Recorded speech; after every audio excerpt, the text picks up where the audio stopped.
Today we show you how to install a downpipe on a 2020 Supra. If you haven't done this yet, then this video will make your life a whole lot easier.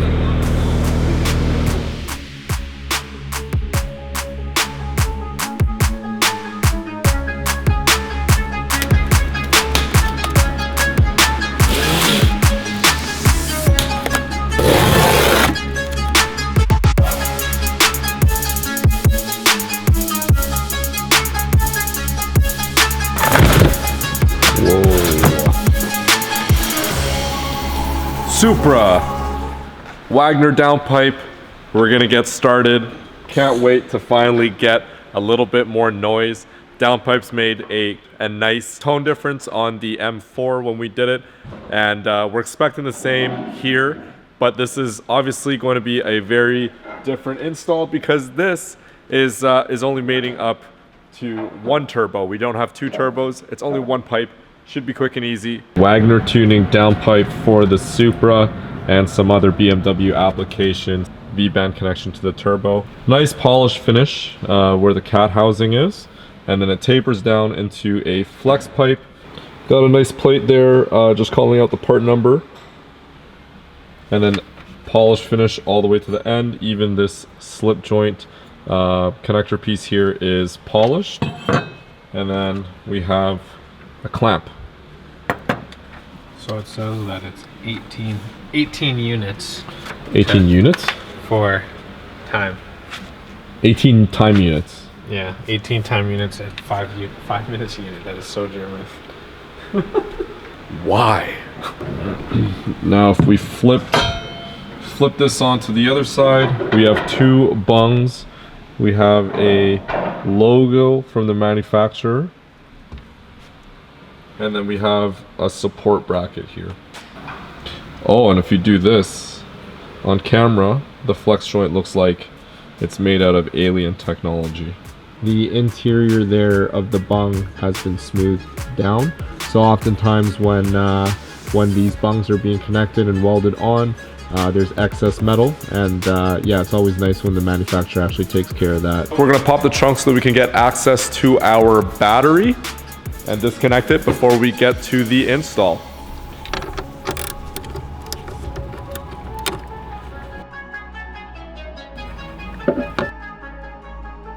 Once you disconnect the battery, the trunk actuation no longer works, so you can't open the trunk. What we have been taught by Keys Motorsports, which we've watched a lot of videos. They make awesome videos, by the way. Go check out their channel. We're gonna tie a little something around here to prevent that from locking and latching on here, just in case that falls down. And when you're all done with the battery, you can go ahead and pop the hood and remove the engine cover.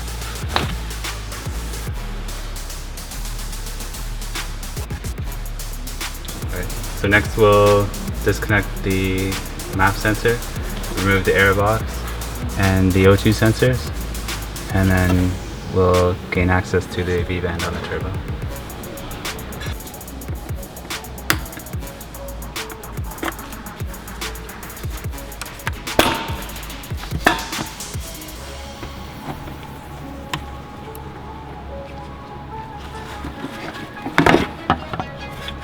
So we'll take out the air filter just so nothing falls into it.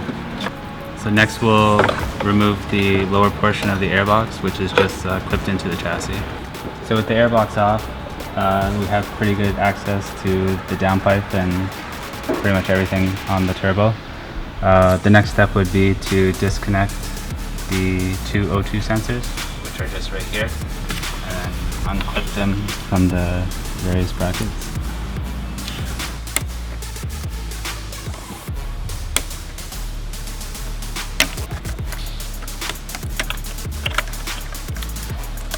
After you've disconnected the connector from the O2 sensor, to remove it from the rest of the engine harness, you would have to just unclip it, clip to the side, which would unhook it, and just push it forward.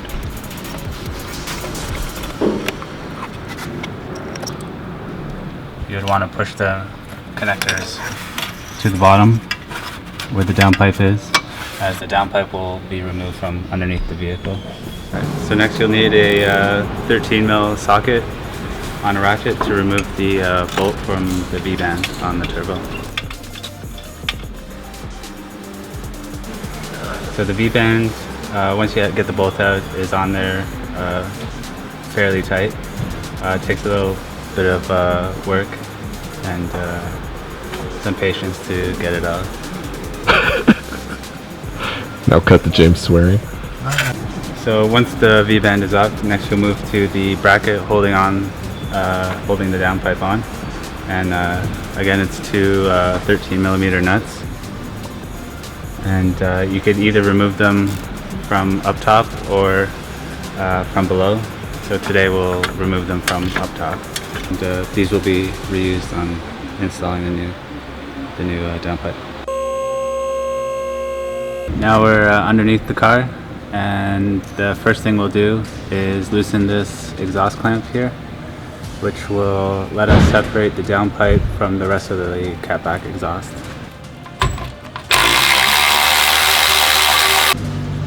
So after you've undid the clamp, you'll move to this bracket here. By undoing this, it'll allow you to lower the exhaust a bit, just enough to get the downpipe out.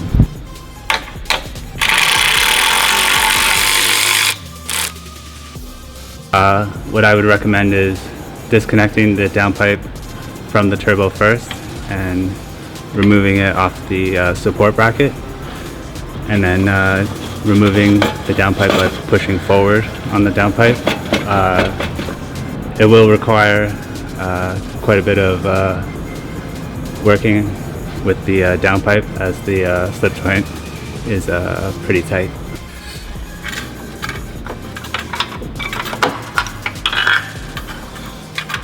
Okay, so that's what it means when you see high flow cat versus an OEM cat.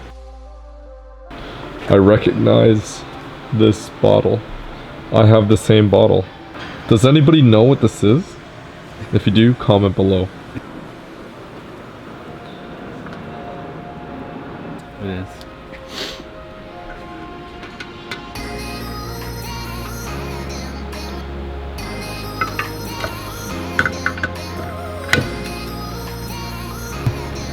Before you install the new downpipe, recommended that you change the Doughnut gasket that's right here in the downpipe.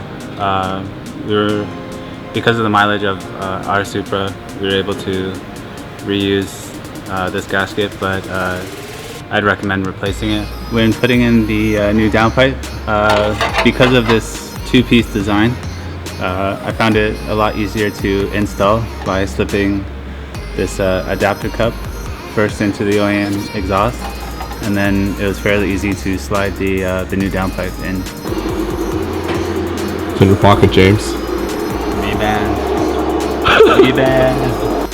So if you ever forget to put the V-band on before putting the downpipe in, like I did, it's fairly easy to slip it on from up top. Now with the new downpipe in, we'll just do the reverse of the removal, which would be tightening all the slip joints, the V-band, reinstalling the O2 sensors, and tightening down the support bracket for the downpipe, as well as reinstalling the airbox. Also note that we didn't remove the catback exhaust for the install. You can just undo the support bracket and lower it as opposed to removing it completely. Don't forget to reconnect the battery in the trunk of the car. Let's start her up. Start her up, man. See what she sounds like.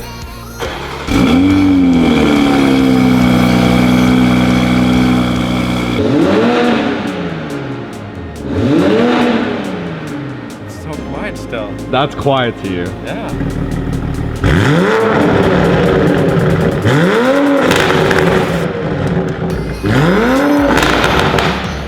Okay, buddy.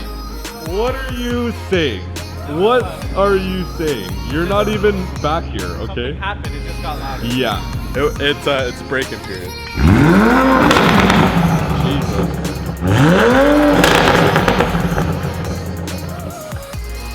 Thank you for watching as always, and if you want to see more videos like this, make sure you hit the subscribe and the like button.